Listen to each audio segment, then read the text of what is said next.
This is a step-by-step solution of the review problems. I want to start by making sure that you notice on this page we have the very basics of what you needed to accomplish. So first of all, reflection, dilation, rotation, translation, you needed to be able to do all of that. We didn't do that or that or that. So as long as you can do just this part, you're going to be fine. Alright, there's also some vocabulary here that you can look at. And what we want to do first is match the vocabulary word with the question here. A blank is a composition of rigid motions and dilations. So that is a transformation. Okay, so a transformation is when you do more than one thing. All points of a figure move the same distance in the same direction. That's a translation. And then what is the result of a transformation? That is the image. We start with the pre-image and then do whatever transformation we're supposed to, and we wind up with the image itself. Remember that you can add pages into this document, and that's what I've done down here because I will probably need some more space. So number 5 says ZOWE, so that's this inside one, is mapped onto LMFA. Mapped means, remember, that you're turning one shape into the other. Is it a rigid motion? The answer is no. It's a dilation.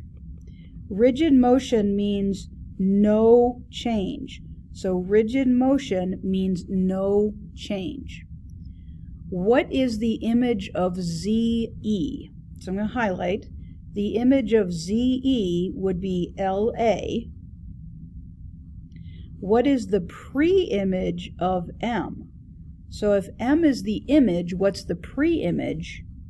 The pre-image is W. So this next question, I have to do some graphing. So I'm going to take this and I'm going to cut it. And I'm going to drop it down on my paper here. There we go. So our ST has vertices. That means I'm going to have to draw a coordinate plane. Real easy peasy. I'm at 0, -4. 1, 2, 3, 4. So there's R. -2, -1. So that's S. And T. 1, 2, 3, 4, 5, 6. +1. So that's T. This makes a triangle. And I'm going to take my triangle and I'm going to move it 4 units left and 7 units up. So I'm going to take my first point and move it 4 units left, 1, 2, 3, 4, and then 7 units up, 1, 2, 3, 4, 5, 6. Actually, I think it does wind up right there. If I want to do this easier, and it's something you saw in your quiz, I can take 0, -4, and write -4, 7 underneath, and just add those together. 0 plus -4 is -4.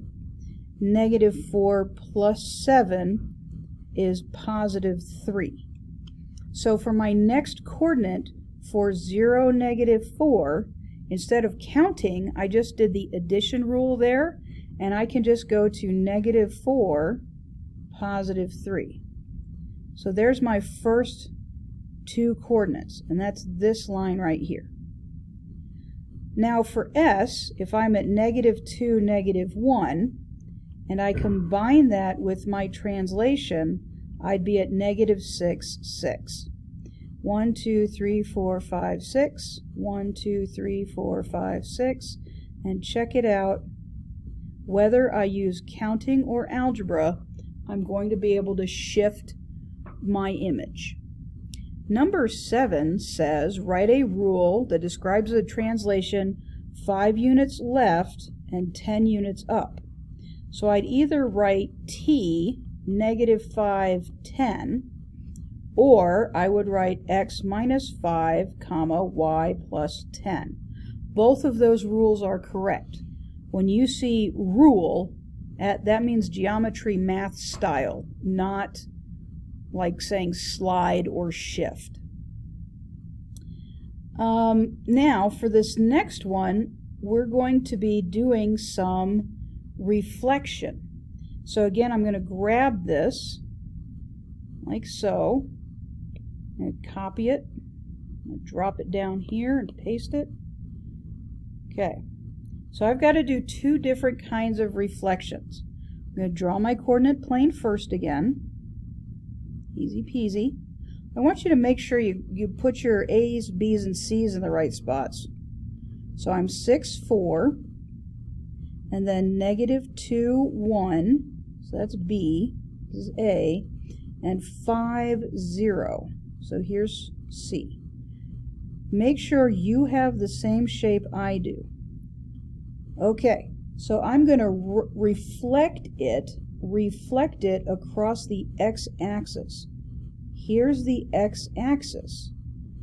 So what I'm going to do is, because I'm 1, 2, 3, 4 units above the x-axis for A, I will be 4 units below the axis for A prime. C is not going to move because it's on the axis, so it just becomes C prime. And then because I'm 1 unit above the axis for B, I'll be 1 unit below for B prime. And then I have my reflection across the x-axis. Make a huge deal out of this. X equals 4 is a vertical line. X equals 4 is a vertical line at 1, 2, 3, 4. That's x equals 4. Let me make that a different color. X equals 4 is a vertical line. Remember, you can use your notes on your test, so make really good notes. I'm going to reflect across this line. How far is B away from that line? 1, 2, 3, 4, 5, 6. So I'm going to go 6 units the other way. 1, 2, 1, 2, 3, 4, 5, 6. Now this is B double prime. Check out A. A is going to go to the left. 1, 2, 1, 2. So now this is A double prime. And C, 1, 1. Here's C double prime. And if I connect my dots, and I might shade in a little bit just to make things a little easier to see. So here's my new reflection. Okay? So make sure that you are identifying the right axis and the right line of reflection. That's all we need there. So number 14, we just need to get from -4, 1 to wherever I would be after a 180-degree rotation. If I was in 1, 2, 3, 4, 1. So I want to take this point and rotate it 180 degrees around the axis, right? So what's going to happen is my x's and my y's change. So xy, xy becomes -x, -y. That's my rule. So if I apply -x, -y, it turns into 4, -1. Remember your rules for rotation. So if I want to go 270 degrees, you have to go back to your notes. So the 270 degrees that they're talking about is counterclockwise. Okay? We've done this a lot, so I'm going to have you just go ahead and do it. I'll make sure I cover rotations again on Friday at 8:55 a.m. in our room. But I want you to try really hard to do that one on your own. For 16, it's actually pretty easy. So what we're going to do is we're going to take E, and I need to reflect it across L. So if I reflect it across L, it's going to flip, right? Because that's what reflection means. And then if I reflect it again, it just winds up being the same direction it was. Well, that was easy. I know, right? We have a dilation here. The blue figure was dilated from the black one, so that means we're going out. If we're going out, that means it's an enlargement. If my original shape had a base of 3, and my new shape has a base of 1, 2, 3, 4, 5, 6, what would I do to get from 3 to 6? I would multiply by 2. Therefore, my scale factor is 2. All right, we've got 2 more left. Again, what I'm more interested in, I think y'all know how to do the expansion and contraction. What I'm worried about is that we graph our coordinates in the right spots. So, oops, sorry. So I'm going to do the first one over here. Make sure your coordinates are in the right spots. -3, 4. That's M. -6, 1. Oh, nope, not quite. There it is. That's A. 0, 0 is T. And 3, 2 is H. M-A-T-H. Don't you love how they do that math thing? I'm going to dilate by a factor of 5. So I'm going to take 5 and distribute it to -3, 4. That means my new coordinate is -15, 20. So my new M is -15, 20. So it's going to be like way the heck up here. All right? Do the same thing for A. I'm going to take 5 and distribute it to -6, -1. That gives me -30, -5. So it would be way over that way. Look at what happens to T though.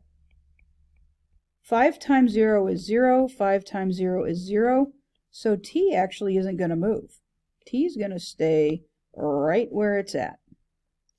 And then H, we're going to do 5 times 3, 2, just distribute, 15, 10, so it's going to be way out here. My new shape is going to be much, much larger, like so, because it's an expansion. Last one. Now we're going to do a scale factor of 1/2. Again, make sure your dots are in the right spot to begin with. So -4, 0, there's F, 5, 0, that's U, -2, -5, that's N. Fun, get it? Ah. All right, so I'm going to do the same thing with the 1/2. 1/2 -4, 0 becomes -2, 0. So fun is now, the F is now here. I'm going to do the same thing with U, 5, 0. Half of 5 is 2.5, 0. So that's where U would go. Get it? U. Aha! And then for N, half of -2, -5 would be -1, -2.5. -1, -2.5, and there's your new shape. Okay, when I see you Friday at 8:55 a.m., bring me some questions, and we're going to spend a little bit of time Friday at 8:55 a.m. working on rotations. Thank y'all for checking your work. There will be another video posted on the test, the practice test.